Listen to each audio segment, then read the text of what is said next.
مرحبا بكم مجددا معنا. سنعمل في هذا الفيديو على نموذج تصحيح امتحان وطني في الفلسفة. نموذج القولة. إذا القولة هي كالتالي: إن العنف ليس بطبيعة الحال إلا الوسيلة الوحيدة للدولة. إذا اشرح مضمون القولة وبين أبعادها. إذا سوف نجيب على هذا الامتحان عن طريق خطوات المنهجية التالية، ونبتدئ بالتقديم. إذا التقديم، خطوات المنهجية للتقديم: لابد من تأطير الإطار العام يعني تعريف المجزوءة، والإطار الخاص يعني المفهوم، وتحديد موضوع القولة، وكذلك الطرح الإشكالي. إذا تأطر هذه القولة ضمن المجال الإشكالي لمجزوءة السياسة. من الأحسن يعني تعريف المجزوءة، وهي علم تدبير شؤون المجتمع ارتبطت بالفلسفة بوصفها المبحث الذي يدرس السلوك أو الفعل الكلي الذي ينظم العلاقات بين الأفراد في ارتباطها بمفهوم الدولة. إذن حددنا مفهوم الذي تعالجه القولة وهو مفهوم الدولة، وسنعمل على تعريفه. قلنا في ارتباطها بمفهوم الدولة كتنظيم سياسي يكفل حماية القانون وتأمين النظام لجماعة من الناس تعيش على أرض معينة بصفة دائمة، وتجمع بين أفرادها روابط تاريخية وجغرافية وثقافية مشتركة، وهي تعالج قضية الدولة بين الحق والعنف، وهي قضية ترتبط بكيفية ممارسة الدولة للسلطة بالحق ويمكن صياغة إشكال القولة في التساؤلات التالية: كيف تمارس الدولة سلطتها على المحكومين؟ هل تمارس هذه السلطة وفق ما تمليه القوانين المتواضع عليها، أي على الحق والعدل، أم على العنف والتسلط؟ وإلى أي حد يمكن اعتبار أن العنف هو الوسيلة الوحيدة للدولة؟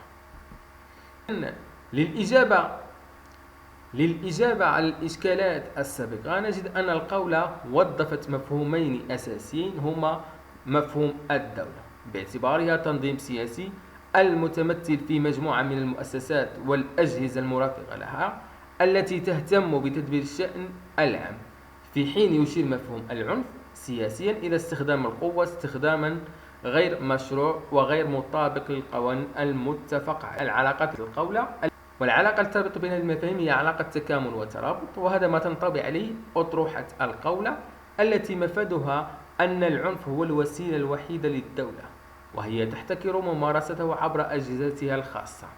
إن العنف كقسوة وضرر هو ما يؤسس الدولة ويجعل وجودها مقبولا، لهذا تضفي عليه مشروعيتها وتجعل منه شيئا من اختصاصها، في حين لا تعتمد على الحق ولا اتباع القوانين كأساس لها.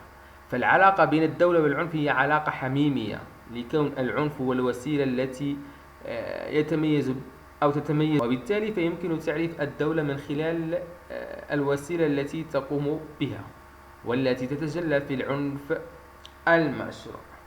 إذن صاحب القولة يدافع على فكرة أساسية، وهي أن العنف هو الوسيلة المميزة للدولة، وبالتالي من حقها ممارسة العنف المادي المشروع. ومن أجل الدفاع عن أطروحته قدم لنا صاحب القولة بعض الأساليب الحجاجية والروابط المنطقية، منها التأكيد والنفي والاستثناء، ويتمثل في إن العنف ليس بطبيعة الحال إلا الوسيلة الوحيدة للدولة. التأكيد على أن العنف هو الخاصية المميزة والوسيلة الوحيدة للدولة، وهي التي تقوم باحتكاره عن طريق مؤسساتها، وهذا ما يعطي للقول اتساقا وترابطا وقوة استدلالية وتناغم منطقي في الأفكار وسلاسة في الأسلوب بشكل يتسم بالبساطة والوضوح. تعلن عن أطروحتها بشكل صريح دون إضمار أو إخفاء لأفكارها ومضمونها. وبالتالي نخلص من هذا التحليل لتصور صاحب القول الذي راهن على أطروحته بالقول أن الوسيلة الوحيدة المميزة للدولة هي العنف، وبالتالي من حقها ممارسة العنف المادي المشروع، وهي الوحيدة التي من حقها ممارسة العنف، ولا يحق لأي كان ممارسة هذا العنف.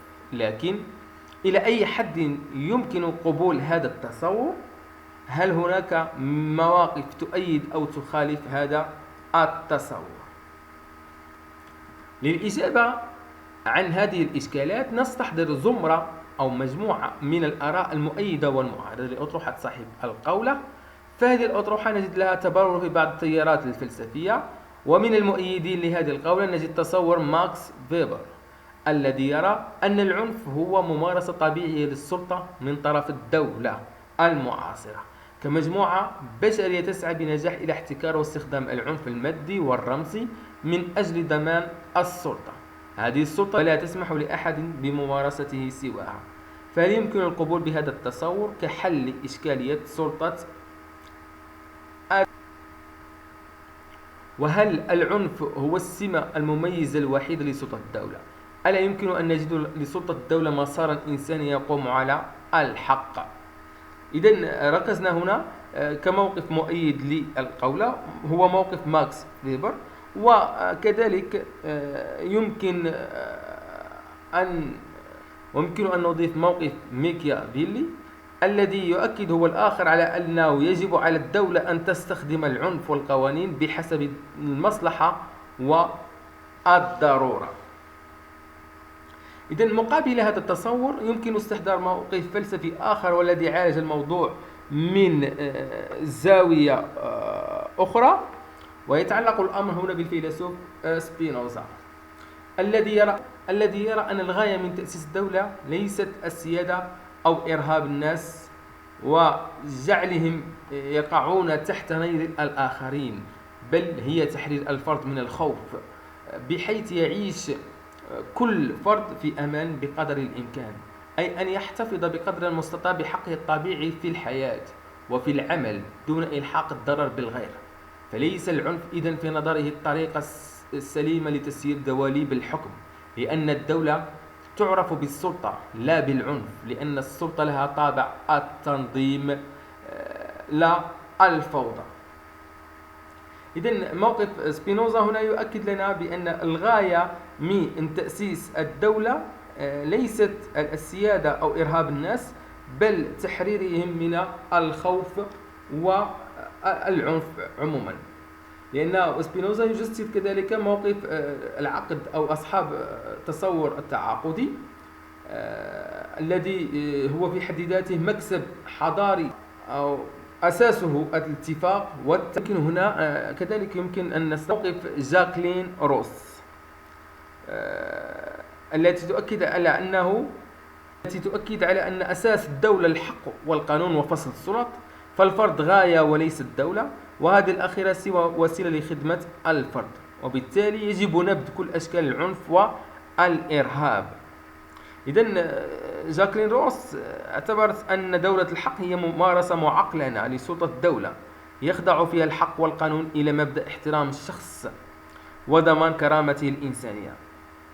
فالفرد في دولة الحق هو قيمة عليا ومعيار أسمى لسياسة التي تمنع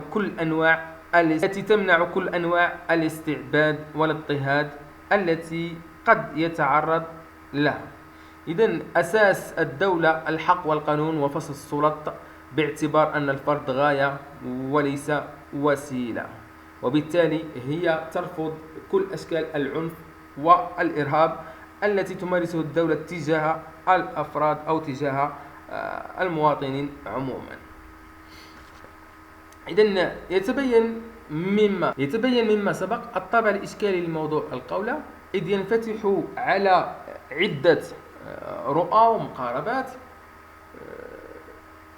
فإذا كانت القولة تؤكد على أن العنف هو الوسيلة الوحيدة التي تستمد منها الدولة مشروعيتها وتقوم على أساسها، فهناك في المقابل من أكد على أن العنف ليس الطريقة السليمة لتسيير وتنظيم الدولة.